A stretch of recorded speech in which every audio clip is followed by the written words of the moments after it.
I found Jesus, and I have laid my burdens down. I found Jesus, and He gave to me a crown. The Qxfm radio network.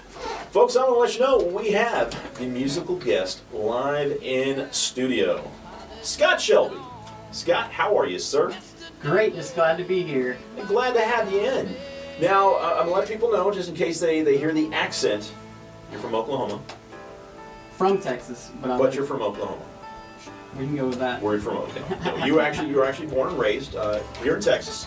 Yes, sir. And went to A&M. Graduated Texas A&M in 2008. Now, where were you raised actually here in Texas? I was reading something, I was trying to find exactly where, but was it down south? It was just north of Dallas in Bells, Texas. Bells, Texas. Grayson County by Sherman, Tennessee. Population 1,200.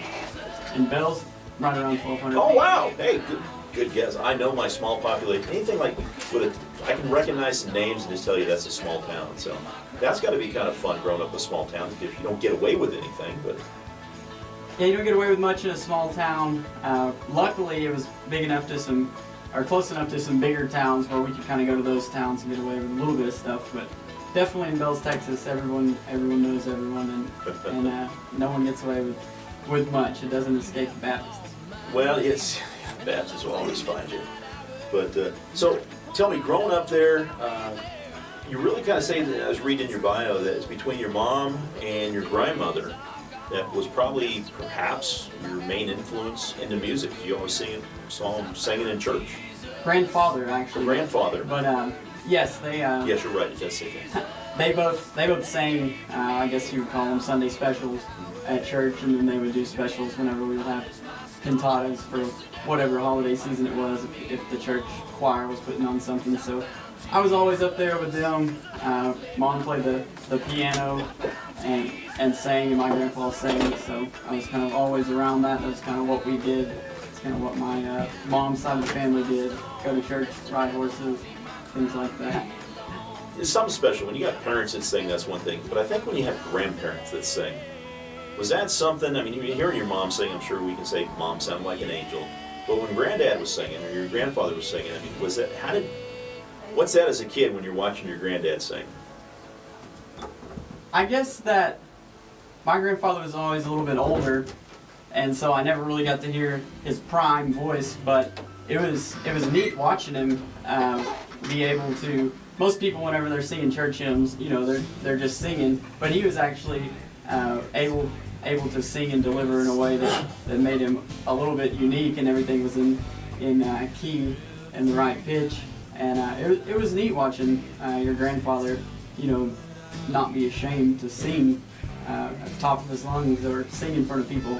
It was definitely something that was very memorable. I can just imagine, you know, when people say grandfather, you know, the image comes in our mind, and I'm just thinking, I mean, when my grandfather was around, I mean, old gray-haired man up there just belting it out. Doesn't matter if you're in key or what, you're just like, that's my granddad. Definitely. That's got to be pretty cool. I asked that because I never got to see my grandfather sing, and he used to. My mom said that he used to sing pretty loudly in church. You know, belt it out. Same thing, off key. But you know, I just think it's kind of one of those cool things. I just wanted to ask that question. Like I said, never had that opportunity. So you saw them singing, and now the story I'm hearing is the juvenile delinquent in you came out as you snuck in, mischievously stole your father's guitar. I found his guitar and I acquired it, but it wasn't something that he was using. It was all dusty. Scott, be honest here. I stole it. There we go. But he didn't miss it. It took me about 2 weeks to learn how to tune it. I had to also acquire quotation a how to play guitar book from the church. It was like a 1937 Technicolor kind of 12-page deal, and that's pretty much how I learned how to play guitar. Really, self-taught. Yes. Really, except for a book. Except for the book that showed you where to put your fingers for the chords and showed you how to play row your boat and Mary's Little Lane. Michael, row your boat ashore, and yeah. Oh my gosh. So after your father realized the theft of the said guitar, air quotes, just picking on you. I mean, did they know you were playing this, or was this kind of something you were doing in kind of secret? It was a little bit secretive, I suppose. I mean, my dad was always busy working. He wasn't always necessarily around during the evenings. My mom, the same. She was a secretary at the church, and they were kind of gone. But it kept me busy, and it was a long time, at least a couple of months of me sitting in a room by myself playing before I ever came out and showed people, hey, I've been trying to learn how to play this thing, rusty strings and all that. But whenever they did see that I took interest to it, they made sure to get me in possession of a little bit better guitar. There you go. And show me how to tune it and all that stuff. I mean, that shows a lot of initiative. Of, Mom, Dad, look what I'm doing. That shows a lot of initiative, a lot of spunk for a kid. So when you learned to play, did they start getting you playing in church? Basically, that's kind of how it came about. We had a really good, strong youth group following in the community that I was in. It was a smaller community, and all of our parents kind of went to church together. So we kind of got, instead of daycare, we got put together in the youth group at church. And it just so happens that there were several of us that really had a passion for music. Maybe at that time we didn't really know which direction we wanted to go or whatnot, but there was a bunch of young talent there. Dustin Perkins was one of the people that I played with in church, and then his drummer, Nathan Brown, he played with us. And there were several other people that have done some stuff, but that's basically how we kind of grew up, learning how to play guitar or play piano or sing or write songs was through the youth group at the church. It's amazing. The largest state in the union, but yet it's so small. And you mentioned Dustin Perkins. We had him here on the 10th.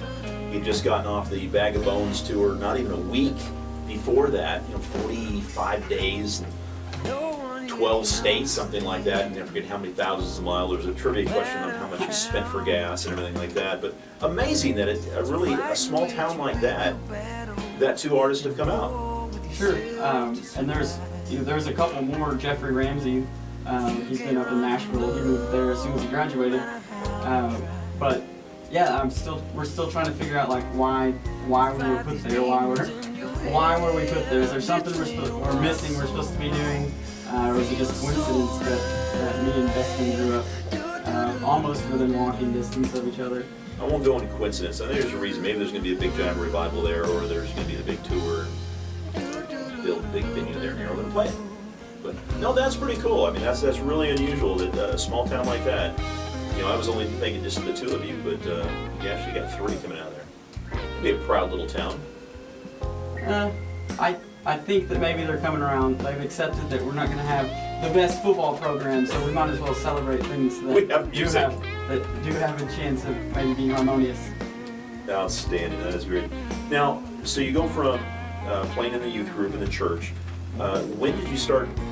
Was there a time that you started looking more towards the country music as instead of just a hobby, to where I want to start doing? I actually want to go out and be a musician. Whenever we were playing with the church group, we had praise songs and things like that. We did mission trips. But in kind of our off time, we would maybe try to do some punk stuff, like some Green Day and things like that. And then that kind of turned into us trying to write songs, and that kind of evolved. We mostly stuck in alternative type music, but I went to junior college to rodeo actually in Levelland, Texas at South Plains College, and it was surrounded by music that I hadn't been exposed to before where I lived, like Aaron Watson and Roger Traeger and some other people that were playing just dancehall music, and it was popular, it was cool. So those were some of my bigger influences that turned me towards singer-songwriter country type music, Texas country I guess you would call it. But as far as wanting to become an artist and do it for anything more than a hobby, the exact date on that would be a little bit more recently. I was in vet school for a little bit of time. That ended up not working out for me, and I deferred to kind of reassess what I wanted to do, where I wanted to go, and everything just kept pointing back towards music. And it's something that I enjoy doing. It's something that's fulfilling for me, regardless of if I'm with someone or if I'm alone. running across 50 states trying to play for tips. So I guess somewhere right in that period, a couple years ago, I decided, this is something I need to start focusing on from a business and career standpoint. Well, you skipped over, you talked about vet school. I mean, you have a master's degree in animal science from A&M, and you were looking at vet school, which that's tough. It was real tough. Yeah, it is, and everyone I've talked to this, it's the toughest one, and probably rightly so. I mean, you expect that. Some of the best vets I knew coming out of there. But you mentioned rodeo. What'd you do? Bulls? Tie down. Tie down? Did you? That's what my grandpa did for several years. I mean, and if he was still capable, he would still be roping today. Everyone says, bull ride's more dangerous. Okay, you're on a horse running full speed, and you jump off of it after the horse stops. So your momentum's still going forward towards the calf that has come to an abrupt stop with a rope tied to your horse.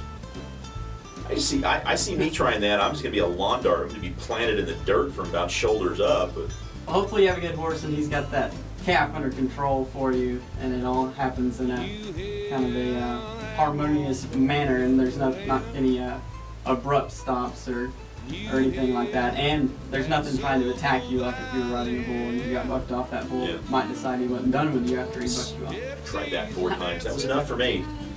Started team roping first part of this year, first time, and healer, so I get sneaky in. But it's fun.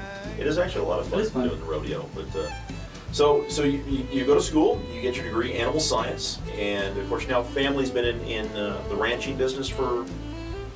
Is that something that's been involved with your family, or is this something that you followed as a passion? It's more from my grandfather's standpoint. He was into horses, and he had cattle and whatnot, and my father had horses and show horses, and we had cattle here and there, but the actual cattle industry and livestock industry is kind of something that I adopted as what I really enjoyed doing, showing cattle, showing livestock, and then kind of surrounded myself with those people, and those today are my best friends that I made in that. So it was kind of something that my family was involved with, but not at a serious level. My dad's a mechanic, and my grandfather's a retired farrier. So it's been a big part of my life, but it was more something that I chose instead of something that was, this is what you're going to do. This is what we do. I guess it's probably not the someone, I'm going to go be a cattle rancher. It's a tough, that's a tough one, and unfortunate and very sad. The family farms are becoming, fewer and far between. So you started working with Matt Lautner cattle near in Iowa, and calf genetics. So that is the breeding part of the cattle industry. That's where instead of just buying your cattle, you were buying the biological components to make the appropriate cattle for the business that you're running. Sure. Making babies, basically. Making babies. Making babies. Buying the proper genetics that were collected from the bull, and you would breed your cows to those bulls that somebody spent a lot of money on, and hopefully you have more predisposition to do good at the shows. Now, I saw some pictures on the website. Did you used to show FFA or 4-H? I showed FFA. I never showed 4-H, but I showed cattle and sheep primarily, ruminant. So anybody that's been in FFA or 4-H and been there and showing a steer, there's a lot of prep in the presentation of the animal, and these animals never look like this out in the field. No way. These have been, blow dried and brushed and combed and sprayed and everything, and people call them very fluffy. Now, I like the fact, and this would be something that for you, and you mentioned this, we'll talk about this in just a second. Fluffy Cows has named you their official entertainer. Now, explain Fluffy Cows to me. Okay, well, Fluffy Cows, I guess the way that this originated was, again, these show cattle that are well taken care of, and part of their presentation is their hair coat, and it helps to have that looking like, I guess they're the model specimens. If you had a pageant, then these are pageant cattle. So they're fit to the nines. Well, Fluffy Cows, I think maybe the word Fluffy Cow was said in a cartoon movie, and on one of the gossip websites they came across a picture of one of these bulls that Matt Lautner had in his magazine, and they deemed that a Fluffy Cow. Well, somehow that gets to Katie Couric, and they do a write-up on the Today Show and Fluffy Cow kind of went viral after that. So they went with it because there was a bunch of people that are interested, and they didn't really know what direction they were going to head with it. But they knew there was a bunch of people interested because they were posting pictures and stuff that were getting 5, 6, 7, 800 likes. And Not they had the fluffy picture of a fluffy cow. They were getting, I mean, I don't know how many likes they have now. There's probably 100,000 likes on that Facebook page. But now it's kind of more of a way for people to get on there and talk about what they like of their experience growing up, showing these fluffy cows and how it kind of touched their life, even if their family's not involved in it. Maybe they went to a show with a friend and they can give those stories. So it's kind of just, I guess, a network now for kids or older adults to kind of just relate to each other without having to be super serious or super technical. Started off kind of tongue-in-cheek, and now it's just kind of created a forum for people to express and reminisce. Well, that's pretty cool. But I think you got to be proud. I'm represented and sponsored by Fluffy Cow. Yes. And we did talk. You need to find a jingle for that. I worked on a jingle, but it was just a little bit long, so might have to go back and shorten that up for radio play. As I mentioned, the only thing when I think of that, when I start thinking jingle, I think Smelly Cat from the show Friends. That's the song that came to mind. But you brought your guitar. Yes. I would love to hear you play. I want people to introduce. Now, we've spun Burn, your new single that's out. Fantastic. I mean, great song, and I was watching the video, which we'll talk a little bit about more. You can't watch the video on radio, but we'll direct people where you can go see it. But I enjoy a working video where you don't have to have props and people and a storyline. It's you in the studio. That was actually us in the studio. Which is pretty cool. So, but right now, love to hear you play. What would you like to play first? You want to hear stuff about Texas? You want to hear a little more commercial love song type stuff, or some red nerd story songs? Or I like to hear your original songs, whatever that may be. I think that's important. People hear your music. What do you want to play? What I've got? I ain't going home. One of yours. And what's the other one? Drive 100 miles. Same song. Same song. Okay. Yeah, I'll play a few of mine then.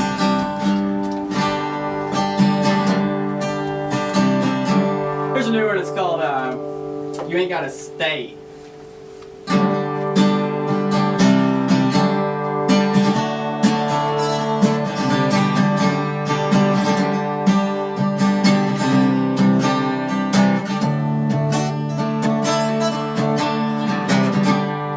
I held you felt so lifeless.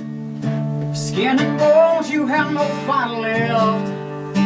That's when I knew my mess. Please come to me and let your eyes rest. It's not your fault, my star-crossed princess. That God be our God. Just say goodbye. Oh, you gotta say goodbye. But I found this highway without locking your door. If I had it my way, wouldn't leave you here no more. Watch your reflection in my rear view as I slowly drive away. Baby, I've gotta leave, but you ain't gotta stay. You ain't gotta stay.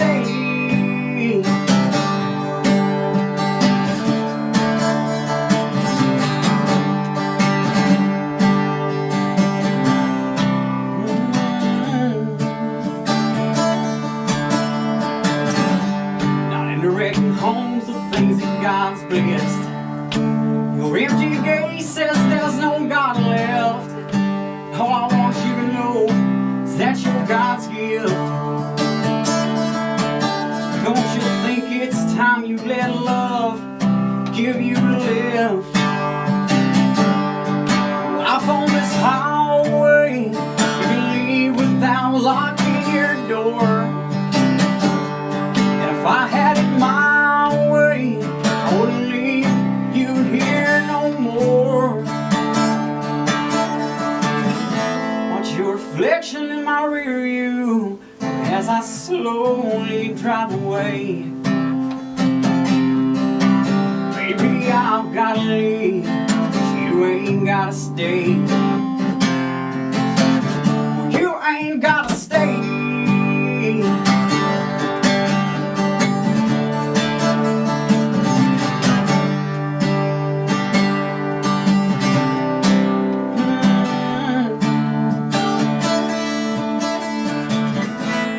Your reflection in my rear view as I slowly drive away. Baby, I've gotta leave, but you ain't gotta stay. You ain't gotta stay.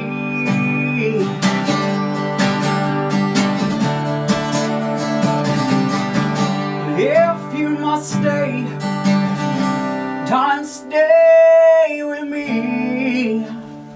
Baby, don't stay. Scott Shelby. You enjoy what you do. Love it, love it. I'm watching you play. Normally people who, when no one's watching, they're just kind of, closing their eyes and working it. You're sitting here smiling like you're just having a grand old time here playing and singing. Well, it's kind of a newer song, so it's still something that's exciting to play every time, because you never know if it's going to come out just right. You might change it up, but regardless, I definitely love playing my songs, my music. That's kind of what, if I didn't like it, I would definitely not be able to go out and play those songs every night for people. And I think it's important when people are going to see that you're actually enjoying it. I'm sure there's performers out there who can go fake it, but when I'm genuinely seeing you, you're enjoying what you're doing. You're having fun doing it, and that makes the people watching you and enjoying your music enjoy it even more. So, good for you, man. We got to take a quick break here from our sponsors. Folks, we're going to be right back here. Scott Shelby in studio here on the Daily Grind. And most people are just kind of singing it.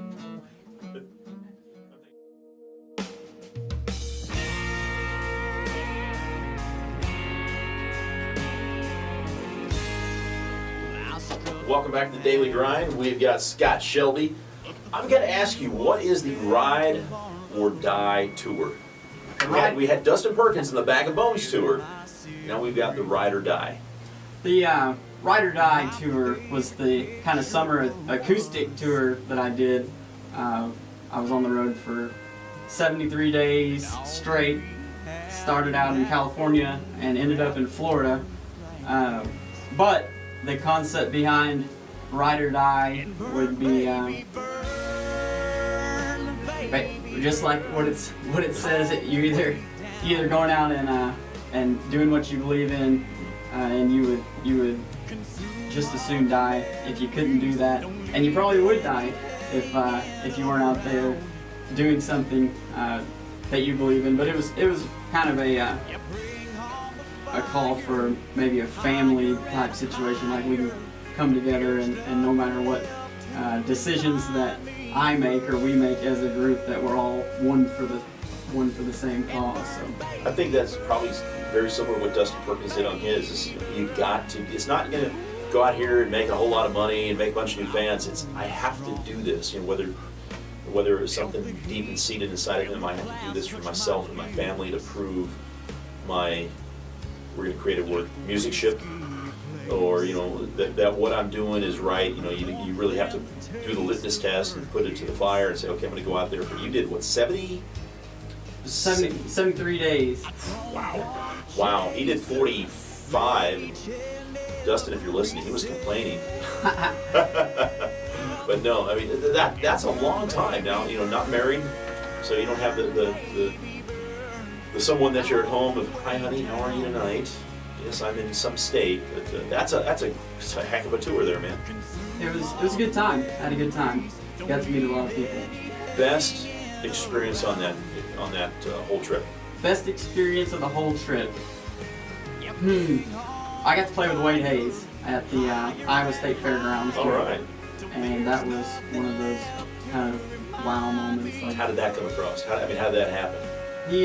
One of the owners of one of the livestock feed supplement companies is Alan Jackson's fiddle player, Mark McClurg, and he also played fiddle with several of the guys from that genre, which included Wade Hayes. And I guess Wade was in the area, and it was kind of a promotional deal for the event, which was the World Pork Expo. So there was a bunch of people there for a livestock show, and Wade was there under one of the tents that Mr. McClure owned, and they played together. But I got to open for them, so it was great. It's always nice to know people. You know, it's amazing the amount of artists that are directly involved, just not sponsored, but directly involved in livestock, whether it be the supplements or the pharmaceutical side, things like that. But that's a great opportunity. It was awesome. All right, so Jess, Yeah, run, baby, bird.